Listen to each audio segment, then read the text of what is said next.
Welcome. We are at the Dronecode Foundation, powered by Auterian event in Düppendorf, Switzerland, on an active airport.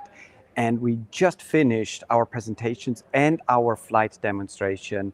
And now we want to talk a little bit about it. And one of my guests here now is Timo Haas, the CEO of blackned, an entity that was a particularly interesting part of our flight presentation, our flight demo, as well as also presenting on stage to the audience. So Timo, thank you so much for being here. Please tell us a little bit more about blackned, what you do, and what is the value proposition?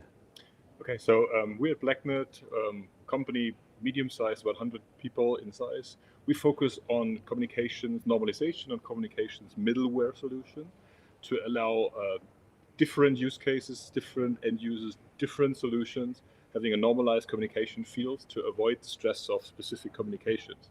We produce software mainly, but we also do provide turnkey solutions like we had today in flight setting. So for example, let's say a disaster. We have a natural disaster, we have wildfire, we have flooding, the infrastructure goes down, telecommunications goes down. Do you come in there and assist? That's it. The idea is for every disaster, for every recovery scenario, communication is key. You want to communicate with your assets, you want to communicate with the victims, you want to control. Command and communication, command and control relies on communications. Like you said, big disasters, communications fall apart. We're here to bring an easy-to-use communication setup with modern systems without the need that end users or operators of solutions like we had the drone today flying on a private LTE network, which was built up within 10 minutes, to be able to just use it as it was in public networks. So don't even feel it.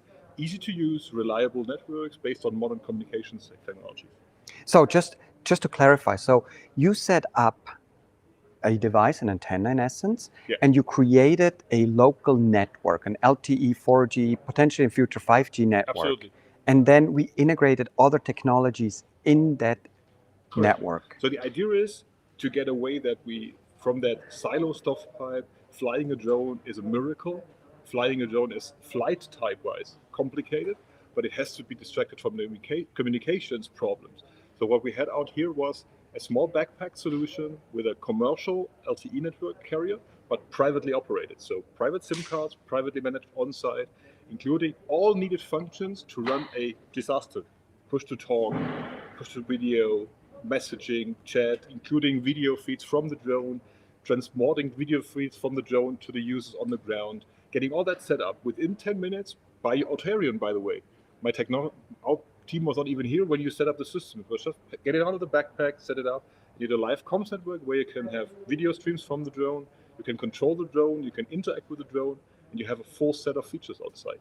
So this was really one of the first, well, we know it's the first time we did this in Switzerland, very likely one of the first ones in Europe. And this is exciting to see because we are now utilizing a network to, like you mentioned, control the vehicle, to get the data from the vehicle, to share that data with people that are authorized to be on that network. Correct.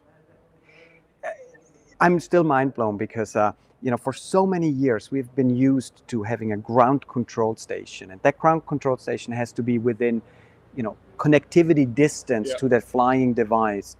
We're changing the paradigm. Absolutely. We're changing the paradigm from having it specific hardware to a role. Like you could be the drone operator, and for you it's just an app. You're running your app on your device, we bring a comms network, and then the whole system runs up. Fantastic. Thank you so much, Timo, for being part of this. I am really excited to continue not only the conversations, but work together on more use cases, more integration, because public safety needs it, disaster response needs it, and other areas in the drone industry need exactly that piece of technology. Thank you very much for having us here. That's it from